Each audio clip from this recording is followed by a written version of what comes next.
Atak bu yerda shag'amlarni rangini, misol uchun qanaqa shakldaligi, ko'rinishini, hidini farqi yo'q. Bitta narsani aytishim mumkin sizlarga. Mana e'tibor bering. Ko'pincha aytishadi, sevishganlarning shag'ami, misol uchun sersa shag'amlar, yana nimadir har xil shakldagi shag'amlarni reklama qilishadi internetlarda. Mana shu shag'amni olsangiz, sizga pul keltiradi, sizga sevgi keltiradi. Va bunga ishonib olishyapti odamlar 150 ming, 200 mingdan donasini. Lekin nahotki shuni o'ylashmaydi. Shunaqa odamlarga hayron qolaman.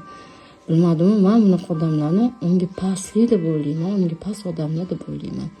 Endi o'ylab ko'ring. Bitta narsani-da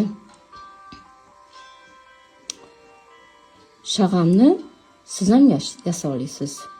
Oddiy misol, bitta chiroyli ayiqcha shaklidagi bankingiz bor sizni, yoki quyoncha, yoki qanaqadir to'rtburchak, yoki qanaqadir shakldagi bankingiz bor, yoki nimadir baklajka, nimadir qolpingiz bor.